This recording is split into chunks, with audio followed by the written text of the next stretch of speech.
I'm doing it for both of us, bud.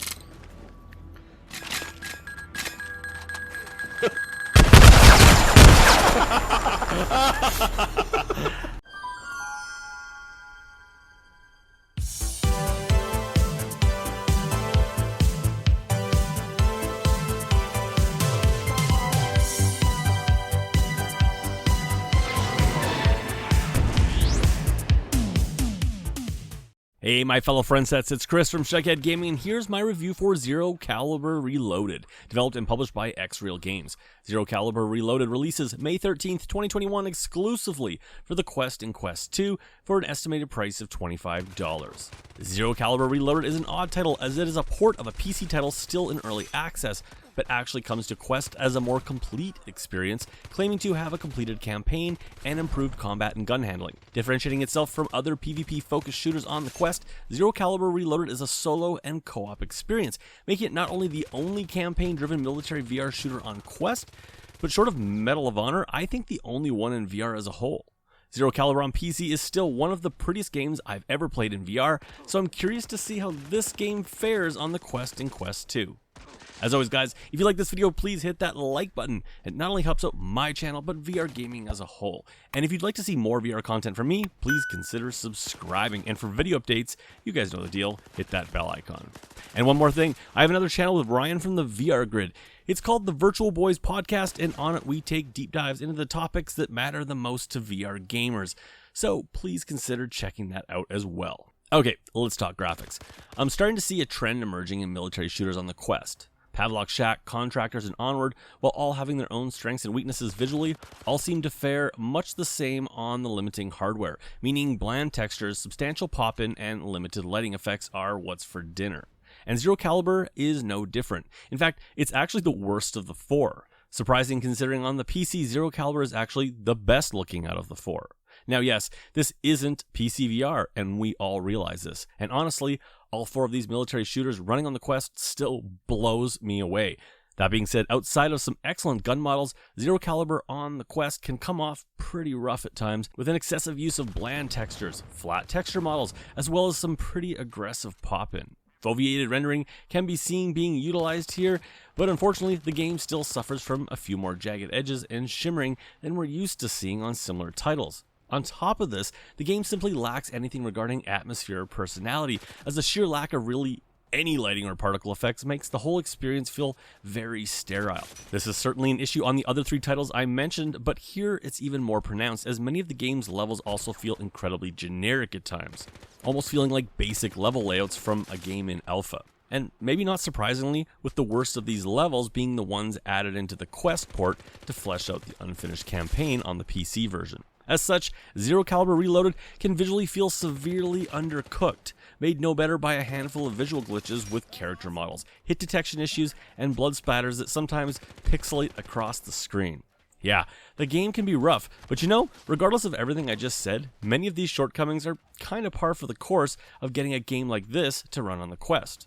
As such, I found myself able to look past the laughable muzzle flares, the janky character animations, and the PS2 era graphics, as the game still does look fairly clean when in the headset, and is fairly serviceable, ensuring everything related to the guns and sights is handled with care and implemented properly. Listed as an early access title over on the PC side of things, Zero Caliber Reloaded may claim to be a finished product on the Quest, but visually, it still screams early access and can be felt across much of the game. However, the developer has promised regular updates to polish the game and add new content, so like any early access title, it's still a work in progress. Sound is up next.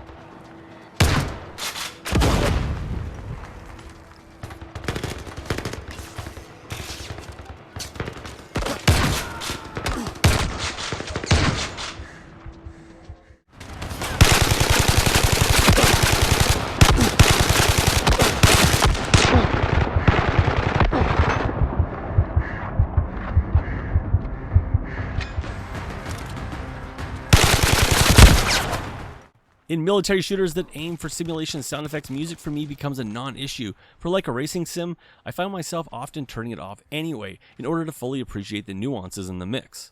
And that's a good thing for me here in Zero Caliber, as the music here is pretty forgettable, as it ramps up its heavily percussion-based soundtrack that you've heard done countless times before in order to tell you that what you're playing is exciting.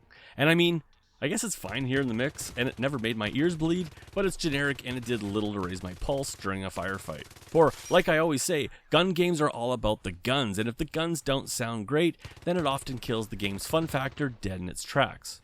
Kinda like buying an electric car and having to make vroom sounds just to feel cool.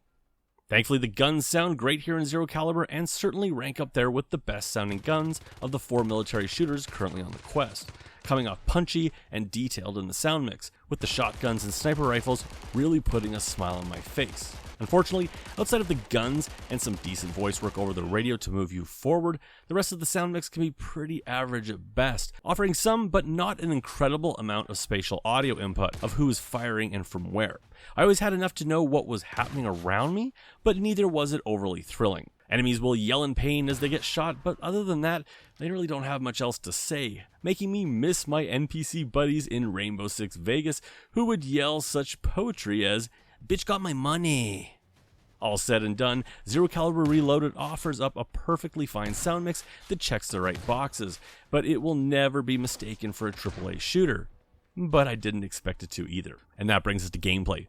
Military shooters in VR have traditionally been PvP experiences, with solo content often relegated to a shooting range or some riff on clearing enemy NPCs from a given map. And that's if you're lucky. And time after time, players like me who often prefer solo games are left disappointed that we either have to put on our social hats to play the game, or simply let it pass. Well, Zero Caliber Reloaded is for players like us. A military shooter that surprisingly avoids PvP gameplay altogether and instead offers up a campaign made up of 4 training missions, 20 story missions, and a final boss fight, played across a handful of locations. The story as well, it's barely a story, but I guess it counts as there is a loosely tied together narrative that links each stage together.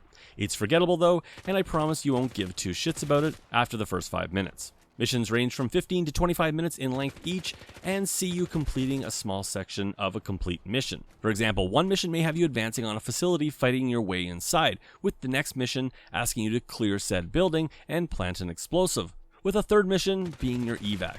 Missions can be played across 3 different difficulties, and upon completion of each mission, assuming you're successful of course, you are rated on your performance and awarded with XP and money, as well as anything you may have unlocked in your progression, with unlocks coming in the form of new weapons to purchase, attachments, and skins. This type of progression and reward system is actually done pretty well here, and it stands as an example of what I have time and time again criticized other VR shooters of lacking.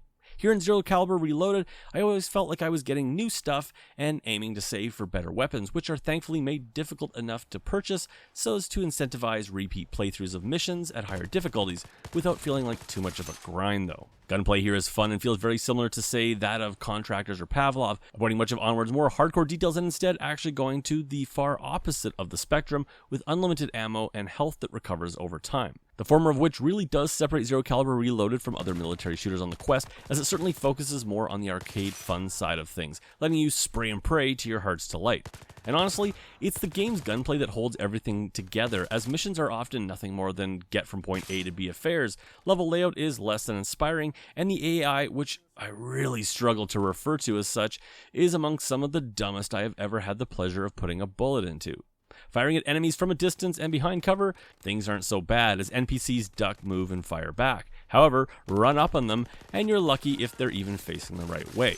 That being said, they will still kill you if you aren't paying attention and can often be bullet sponges if not shot in the head, again reinforcing the game's more arcade approach. In fact, I would say that moving forward, the game's AI should be X-Real Games' priority, as it holds the game back significantly more than anything else at this point. Idiots or not, shooting enemies with guns in VR is never going to not be fun, and is significantly made more enjoyable by what I think could be Zero Caliber Reloaded's biggest draw for many, and that is the fact that the entire campaign can be played co-op with up to 4 friends, where the game's many janks and glitches often just became funny, and still made for an enjoyable time as we messed around with different loadouts and strategies, which would be made so much better with improved AI, as friends could try and crack the enemy's defense, instead of just overwhelming them as it currently stands.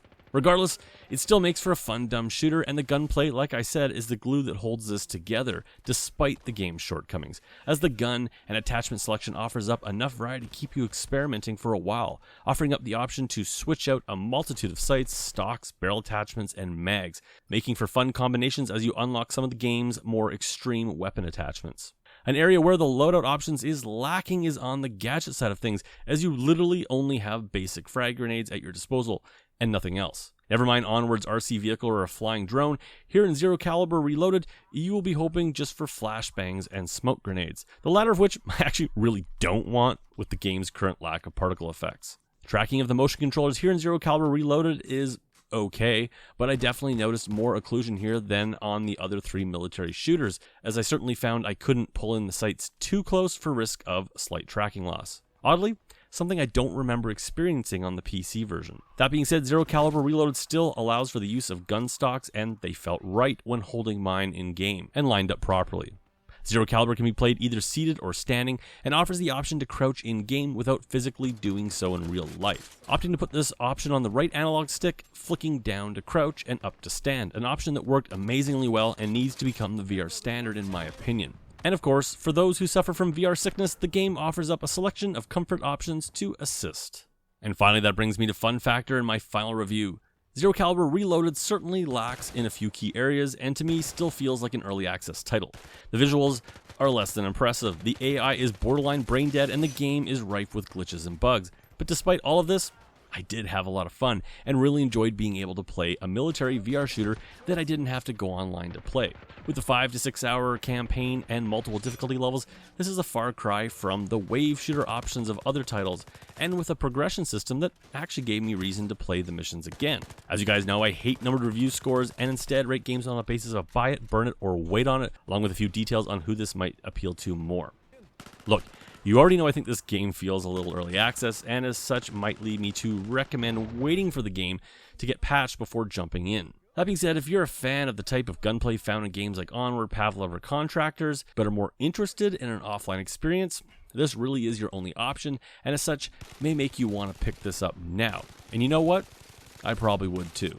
It's still fun to play, and a blast with a few friends playing co-op. Just keep your expectations in check. Anyways guys, that's it for me. Thanks for supporting the channel. If you like this video, don't forget to hit that like button, and if you'd like to see more VR content from me, please consider subscribing. As always guys, I will catch you on my next video.